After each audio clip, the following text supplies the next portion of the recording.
కొద్ది కాంట్రవర్సీ మాట్లాడడం జరిగింది. లాంబాబు అంటాం మేము, లాంబాబు అనము. ఆ లాంబాబుని అసలు పట్టించుకోవాల్సిన అవసరం పని లేదు. వైసీపీ ఉంది చూసావా, వైసీపీ జగన్ గారికి ఒక ఈగలాంటాడు. ఆ ఏడున్నా కానీ నాశనమే. నేను వెళ్ళాడు విజయవాడ, పాపం ఎంత బాగా మాట్లాడుతున్నాడు జగన్ గారు. మధ్యలో చెట్టు తొంగి చూస్తాం, ఏందా అసలు ఇంకేమన్నా చెప్పు.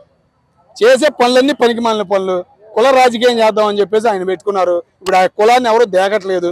కుల రాజకీయాలు చేద్దామంటే ఎవరు పట్టించుకోవట్లా, అందరూ కలిసిపోయారు. ఇంకేం చేస్తారు?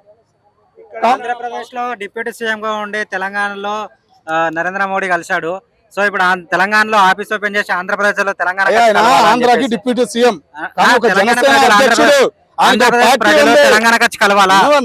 ఆయన పార్టీ ఉంది, ఆయన హైదరాబాద్ లో నివాసం ఉంది. మోడీ గారు ఏదో సభ కోసం వచ్చారు తెలంగాణలో. ముఖ్యంగా ఎవరు గెలిచారు? ముందే వచ్చి పవన్ కళ్యాణ్ గెలిచారా? రేవంత్ రెడ్డి గారిని గెలిచింది. ఆయన సభ చూసుకున్నాడు, తర్వాత వీళ్ళిద్దరిని కలిశాడు, ఇంటికి వెళ్ళాడు, ఫోన్ చూసుకుని వెళ్ళిపోయాడు. మరి దానిలో తప్పు లాగితే ఎట్టాను? ఆంధ్రప్రదేశ్ లో ఉన్న